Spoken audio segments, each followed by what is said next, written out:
Now we are going to talk about radio activity, जो कि nuclear physics से related chapter है।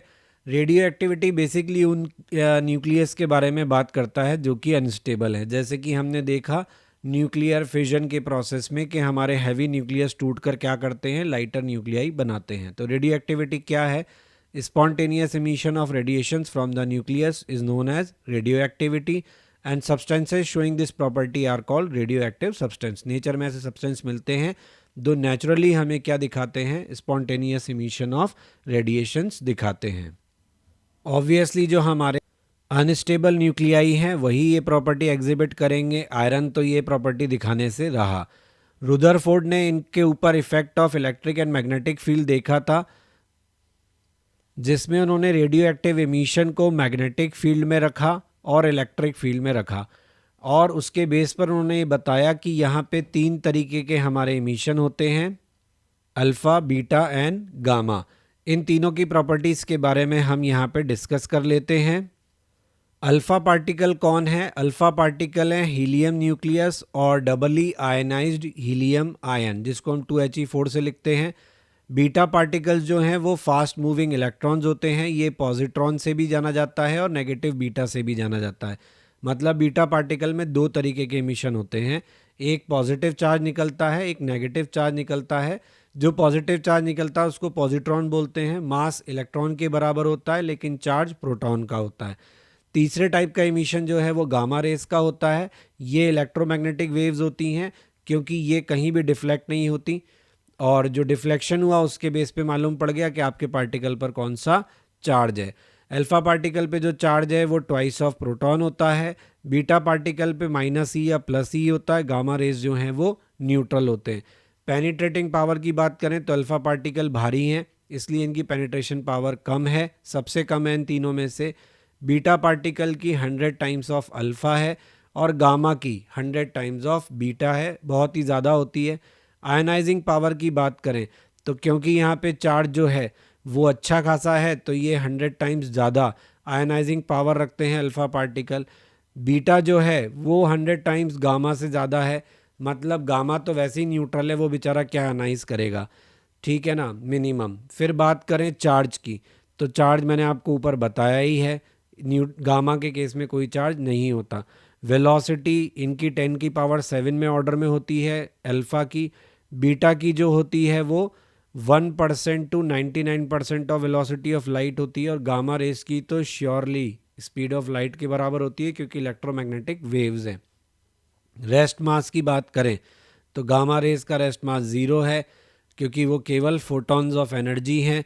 Alpha particle और बीटा पार्टिकल का मास यहाँ से देख सकते हैं, ये इलेक्ट्रॉन का मास ही है। अब इस बेस पे हम कहते हैं कि 3 टाइप के हमारे रेडियो एक्टिव डिके होते हैं, that is alpha decay, beta decay and gamma decay. Beta decay में हमारे 2 टाइप के डिके होते हैं, बीटा प्लस और बीटा माइनस। तो इनकी इक्वेशंस क्या होती हैं ये एक बार देख लेते हैं। अल्फा डिके की इक्वेशन में क्या होता है, अगर हमारा पेरेंट न्यूक्लियाई है AXZ, यानी मास नंबर A और एटॉमिक नंबर Z, तो क्या होगा रिएक्शन के बाद? मास नंबर 4 से कम होगा, एटॉमिक नंबर 2 से कम होगा। यहाँ पे आप देख सकते हो मास नंबर कंजर्व रहता है, एटॉमिक नंबर कंजर्व रहता है। एटॉमिक नंबर के पीछे चार्ज कंजर्वेशन अप्लाई होता है। तो यहाँ आपके जो ही आपका अल्फा पार्टिकल निकला है उसके लिए मास नंबर 4 से एटॉमिक नंबर 2 से कम होता है। जो एनर्जी यहाँ पे रिलीज होती है उसको दिया जाता है mass of parent nuclei minus mass of daughter nuclei minus mass of helium nuclei. यानी आपका जो पेरेंट न्यूक्लियाई था उसमें से डॉटर न्यूक्लियाई और अल्फा पार्टिकल का मास सब्ट्रैक्ट करके C² से मल्टीप्लाई कर दीजिए, या 931 मेगा इलेक्ट्रॉन वोल्ट से मल्टीप्लाई कर दीजिए। बीटा डिके जैसा कि मैंने आपको बताया 2 तरीके का होता है। ये तब होता है जब आपके न्यूक्लियस में मान लीजिए न्यूट्रॉन्स की संख्या ज़्यादा हो गई है, जिसकी वजह से अनस्टेबिलिटी बढ़ रही है, तो न्यूट्रॉन टूट के प्रोटॉन बनाता है। चार्ज कंजर्वेशन है, अगर पहले न्यूट्रल था तो बाद में भी न्यूट्रल रहेगा। तो प्रोटॉन को बैलेंस करने के लिए एक इलेक्ट्रॉन एमिट होता है और एंटी न्यूट्रिनो निकलता है। इसकी रिएक्शन में क्या होता है, क्योंकि प्रोटॉन बनता है न्यूट्रॉन से, तो आपका एटॉमिक नंबर 1 से बढ़ जाता है, पर मास नंबर में कोई चेंज नहीं होता, क्योंकि न्यूट्रॉन प्रोटॉन बना। इससे न्यूट्रॉन प्लस प्रोटॉन की टोटल संख्या पे कोई फ़र्क नहीं पड़ेगा, वो वही की वही रहेगी। तो याद रखने का तरीका क्या है कि बीटा माइनस डिके में आपका एटॉमिक नंबर 1 से बढ़ जाएगा। अगर ये बीटा प्लस डिके, जिसको कि हम पॉजिट्रॉन भी बोलते हैं, वो है, तो उसमें क्या होगा, प्रोटॉन की संख्या बढ़ने के कारण इलेक्ट्रोस्टैटिक रिपल्शन बढ़ता है, इसलिए प्रोटॉन टूट के क्या बनाता है, न्यूट्रॉन। क्योंकि शुरू में आपके पास प्लस ई चार्ज था, तो रिएक्शन में भी आपके बैलेंस होने के लिए प्लस ई चार्ज आएगा, प्लस न्यूट्रिनो निकलेगा। इसमें क्योंकि प्रोटॉन 1 से कम हो गया, इसलिए एटॉमिक नंबर 1 से कम हो जाएगा। वंस अगेन मास नंबर पे कोई फर्क नहीं पड़ेगा, यानी बीटा डिके किसी भी टाइप का हो, मास नंबर पे कोई फर्क नहीं पड़ता। अल्फा डिके में मास नंबर 4 से एटॉमिक नंबर 2 से बदल जाता है। तीसरे डिके की बात हम करते हैं, दैट इज गामा डिके। तो गामा डिके बेसिकली क्या है कि हर अल्फा और बीटा डिके के बाद आपका न्यूक्लियस जो है वो एक्साइटेड स्टेट में चला जाता है। जैसे आपके एटम के अंदर एनर्जी लेवल्स होते हैं, वैसे ही न्यूक्लियस में भी एनर्जी लेवल्स हैं। तो जब आपका न्यूक्लियस हायर एनर्जी लेवल पे चला जाता है, एक्साइटेड स्टेट में होता है, तो उसको वापस ग्राउंड स्टेट पे आना होता है। पर क्योंकि न्यूक्लियस है तो इसका जो काम है वो बड़ा है, इसके एनर्जी लेवल्स की एनर्जी भी बहुत ज़्यादा है। तो जब ये हायर से लोअर पर आएगा तो ये जो एनर्जी इमिट करेगा वो मेगा इलेक्ट्रॉन वोल्ट की एनर्जी होती है। सोचिए एटम कितना गरीब है इसके कंपैरिजन में। यहाँ से गामा फोटॉन निकलते हैं। इक्वेशन ऑफ गामा डिके कुछ खास है ही नहीं, ना आपका मास नंबर बदलेगा ना आपका एटॉमिक नंबर बदलेगा। ये जो स्टार लगा है इसका मतलब ये है कि एक्साइटेड स्टेट से ग्राउंड स्टेट में लौट आए। साथ में क्या निकला, फोटॉन्स यानी गामा रेज। गामा एमिशन जो होता है उसमें स्ट्रक्चर ऑफ न्यूक्लियस चेंज नहीं होता, यानी ना एटॉमिक नंबर बदलता है ना ही मास नंबर बदलता है। क्वेश्चन में हमें दिया गया है कि 234 थोरियम 90 के अल्फ़ा इमिशन से बना X, फिर बीटा माइनस से बना Y, और फिर प्रोटॉन इमिशन यानी पॉजिट्रॉन इमिशन से बना थोरियम 230। तो बताइए B, A, B, C और D की वैल्यू क्या है। तो यहाँ A, B, C, D क्या है, तो A हमारा एटॉमिक नंबर है, B हमारा मास नंबर है X का। तो बड़े आराम से बता सकते हैं B का वैल्यू कितना होगा। तो B का वैल्यू हो जाएगा, इसमें से 234 में से 4 माइनस कर दीजिए तो कितना आएगा, 230। तो B का वैल्यू हो गया 230, और 90 में से 2 सब्ट्रैक्ट कर दीजिए तो A आ जाएगा। तो A कितना हुआ हमारा, 90 माइनस 2। A हुआ 90 माइनस 2, यानी कि ये हुआ 88। B हुआ हमारा 234 माइनस 4, यानी ये हुआ 230। फिर क्या हुआ, बीटा माइनस डिके हुआ। बीटा माइनस हुआ यानी क्या बनेगा, न्यूट्रॉन से प्रोटॉन, यानी C होगा A+1 यानी 89। D क्या होगा, तो D वही होगा जो B था, क्योंकि मास नंबर पे कोई फर्क नहीं पड़ता। अब हम बात करते हैं रुदरफोर्ड एंड सॉडीज लॉ की। What is Rutherford and Soddy's law? ये हमें बताता है कि जो डिसइंटीग्रेशन होता है, जो रेडियो एक्टिव न्यूक्लियाई का डिके होता है, वो कैसे, किन रूल्स के ऊपर, किन लॉज के ऊपर बेस्ड है। तो ये बिल्कुल सिंपल लॉ है।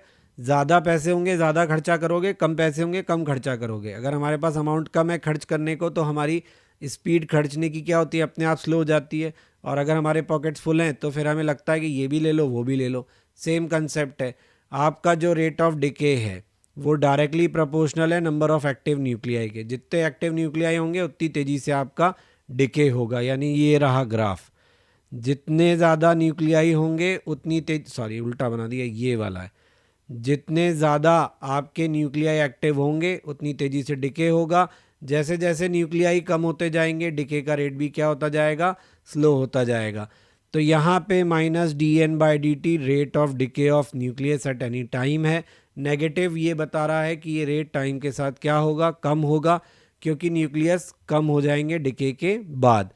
एक्टिव न्यूक्लियाई किसी भी टाइम पे निकालने हैं तो वो प्रोपोर्शनल इसके हैं, इसके बराबर रखते हैं तो लैम्डा एक कांस्टेंट आता है। इसको हम डिके कांस्टेंट कहते हैं, जो केवल नेचर ऑफ सब्सटेंस पे डिपेंड करता है। यहाँ से इस इक्वेशन को सॉल्व करने पर n बराबर n0 e की power minus lambda T relation मिलता है, जहाँ n number of active nuclei at any time t हैं और n0 t इक्वल टू 0 पे नंबर ऑफ एक्टिव न्यूक्लियाई हैं। तो यहाँ जो ग्राफ है इसमें आपके एक्टिव न्यूक्लियाई यहाँ दिख रहे हैं और डिसइंटीग्रेटेड न्यूक्लियाई यहाँ दिख रहे हैं। पहले डिसइंटीग्रेशन फास्ट हुआ, बाद में स्लो हो गया। एक्टिव न्यूक्लियाई पहले ज़्यादा थे, बाद में धीरे धीरे क्या होते जा रहे हैं, कम होते जा रहे हैं, क्योंकि एक्सपोनेंशियल डिके है। तो दोनों ग्राफ मैंने यहाँ पे आपको बना के दिखा दिए। अब ये टी हाफ और टी एवरेज क्या है ये अभी हम देख लेते हैं। वैसे तो हम समझ ही रहे हैं, टी हाफ वो टाइम है जिसमें हमारे एक्टिव न्यूक्लियाई क्या रह जाएंगे, हाफ, इसको हम बोलेंगे हाफ लाइफ। एवरेज लाइफ जो होती है, मीन लाइफ, उसमें क्या होगा, आपके एक्टिव न्यूक्लियाई n0/e रह जाएंगे। यहाँ से आप देख सकते हो ये आपके करंट की इक्वेशन जैसा है इन चार्जिंग ऑफ कैपेसिटर। तो वैसी ही इक्वेशन यहाँ आपको दिख रही है 0.37 n0। तो ये आपका जो मीन टाइम है, एवरेज टाइम है, ये वो टाइम है जिसमें आपके एक्टिव न्यूक्लियाई 1/e टाइम्स रह जाते हैं। और अगर हम इन टर्म्स ऑफ, हाँ ठीक है, यही है। Please like, share and subscribe my channel. Press bell icon for important notifications and update, ताकि टाइमली आपको सभी इंपॉर्टेंट अपलोड्स मिलते रहें। आप हमारा ब्लॉग भी विजिट कर सकते हैं, दैट इज़ क्वेश्चन नहीं बनता blogspot.com, जहाँ पे आपको सभी लेक्चर्स के रिटन फॉर्मेट में जो नोट्स हैं वो अवेलेबल हैं और क्वेश्चंस के सोल्यूशन अवेलेबल हैं। आपको कोई सजेशन है तो आप मुझे मेल कर सकते हैं, मेरा मेल आईडी यहाँ दिया हुआ है। फेसबुक पेज और इंस्टा पे आप टिप्स ऑफ द डे के लिए ज्वाइन कर सकते हैं।